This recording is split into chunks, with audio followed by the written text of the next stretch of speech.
तो आज हमें उन लोगों को पहचानने की ज़रूरत है जो बुलबुल पे शक कर रहे हैं।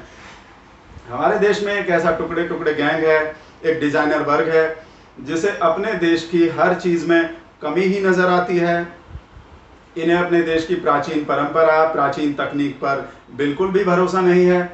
इन्हें इस बात पर भी भरोसा नहीं है कि हमारे देश में महाभारत के ज़माने में भी इंटरनेट था। इन्हें इस बात पर भी भरोसा नहीं है कि वीर सावरकर जी बुलबुल पर बैठते थे, और न सिर्फ बुलबुल पे बैठते थे बल्कि बुलबुल पे बैठकर घूमते भी थे। आज इन्हें बुलबुल की बात पे भरोसा नहीं हो रहा है, कल इन्हें इस बात पे भी भरोसा नहीं होगा कि हमारे देश में कोई महामानव अपने मोर पर बैठकर आधी रात को घूमता था, देश की प्रजा का हालचाल जानने निकलता था। इन्हें इस बात पर भी भरोसा नहीं होगा। लेकिन इन्हें इस टुकड़े टुकड़े गैंग को इस बात पर पूरा भरोसा है, इन्हें उस बात पर कोई शक नहीं है कि इंग्लैंड में एक बच्चा, एक बहुत छोटा बच्चा, हैरी पॉटर ड्रैगन पर बैठता है, ड्रैगन पर बैठकर इंग्लैंड में घूमता है। और छल्लों का भगवान, इंग्लैंड में छल्लों का भगवान लॉर्ड ऑफ द रिंग्स भी ड्रैगन पर बैठता है।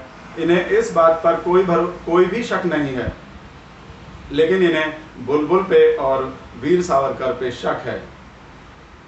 तो आज हम इन्हें बताना चाहते हैं, हम इन्हें अच्छी तरह से बताना चाहते हैं कि जो वीर होते हैं वो कहीं भी बैठ सकते हैं, वो कहीं भी बैठ जाते हैं, कहीं भी झुक जाते हैं, कहीं भी लेट जाते हैं, कहीं भी लेट सकते हैं, क्योंकि वो वीर होते हैं।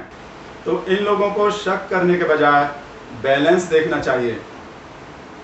कैसे इतनी छोटी चिड़िया पर इतने बड़े वीर सावरकर कैसे बैलेंस बना लेते थे, कैसे बैठ जाते थे, कैसा कमाल का बैलेंस बनाते थे, इन्हें ये देखना चाहिए।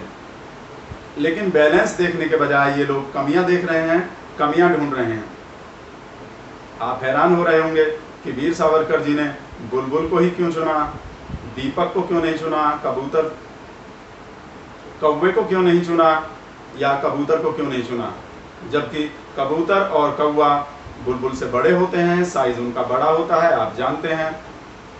और वीर सावरकर जी को भी बैठने में ज़्यादा आसानी होती, अगर कौवा या कबूतर होता ज़्यादा जगह मिल जाती और वो अपने साथ एक्स्ट्रा लगेज भी साथ लेकर जा सकते थे थोड़ा बहुत। तो इसकी वजह है माइलेज। बुलबुल माइलेज अच्छा देती थी।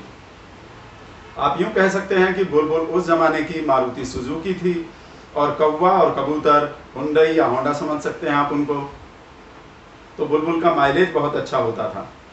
ब्लैक नहीं व्हाइट लाई में आज हम ऐसे ऐसे फैक्ट्स बताएंगे इन लोगों को जिन्हें बुलबुल पर और वीर सावरकर जी की बात पर शक हो रहा है। आज हम ऐसे ऐसे फैक्ट्स आपके सामने रखेंगे कि आज के बाद ये वर्ग, ये टुकड़े टुकड़े गैंग कभी भी हमारी प्राचीन तकनीक पर शक करने की हिम्मत नहीं करेगा। हम ऐसे ऐसे फैक्ट्स आपको बताएंगे। हमारी रिसर्च में पता चला है कि जब वीर सावरकर बुलबुल पे घूमने जाते थे और कभी कहीं बीच रास्ते में थक जाते थे, तो रुककर बुलबुल का गाना भी सुन लेते थे, नाच मेरी बुलबुल के पेंशन मिलेगा। यानी जैसा आज हमारी गाड़ियों में जैसा इंफोटेनमेंट सिस्टम होता है, म्यूजिक सिस्टम होता है, ऐसे ही बुलबुल का अपना एक म्यूजिक सिस्टम होता था। और वो सिर्फ सावरकर जी को सिर्फ एक डेस्टिनेशन से दूसरे डेस्टिनेशन तक सिर्फ ले जाने का ही काम नहीं करती थी, बल्कि उन्हें उनका एंटरटेनमेंट भी करती थी। तो इतनी अच्छी तकनीक उस समय हमारे देश में थी, जो पश्चिमी देशों में आज है। अब आप अंदाजा लगाइए हमारे देश की तकनीक कितनी अच्छी थी और कितनी महान थी। लेकिन अभी भी बुलबुल और वीर सावरकर जी के बारे में और भी रिसर्च की ज़रूरत है। हमारी सरकार और रिसर्च कर रही है। अभी हमें ये भी पता लगेगा कि क्या बुलबुल की कोई टूर एंड ट्रेवल एजेंसी थी, या वो सिर्फ सावरकर जी के लिए ही अवेलेबल थी, सिर्फ उन्हीं को पिक एंड ड्रॉप की फैसिलिटी देती थी। अभी हमें पता लगेगा। जैसे छोटा हाथी होता है, क्या वैसे ही छोटी बुलबुल भी होती थी, कम सीसी और कम हॉर्स पावर वाली। अभी रिसर्च में हमें पता लगेगा। रिसर्च में हमें ये भी पता लगेगा कि कभी सावरकर जी का बुलबुल पे बैठकर जाते हुए कोई एक्सीडेंट तो नहीं हुआ था। क्या बुलबुल में एयर बैग्स होते थे? अगर एयर बैग्स होते थे तो कितने होते थे और वो कहाँ पर लगे होते थे?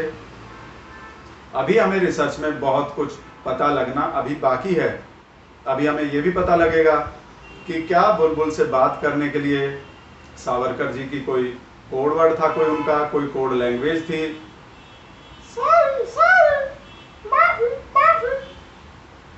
क्या सावरकर जी ऐसी कोई आवाज निकालते थे जिसे बुलबुल समझ जाती थी और फौरन उन्हें ले जाने के लिए आ जाती थी? अभी हमें पता लगना बाकी है। या बुलबुल ही अपनी तरफ से कोई चीज, कोई ऐसा इशारा करती थी, कुछ बोलती थी, या सावरकर जी खुद जेल के सलाखों से, जेल का जो जंगला होता है उसमें से खुद कोई चिड़िया बनकर निकलते थे? तो कैसे बैठते थे बुलबुल पर, बुलबुल को कैसे टर्न करते थे, बुलबुल पर कैसे कैसे किस लेवल पर आकर बुलबुल पर बैठते कैसे थे? अभी ये हमें रिसर्च में पता लगेगा। यानी हमें रिसर्च में ये सारी बातें पता लगेंगी। अभी वक्त हो गया एक सूसू ब्रेक का। ब्रेक के बाद आपको बताएंगे, आपको एक बहुत ही बड़ी और बहुत ही अजीबोगरीब घटना बताएंगे।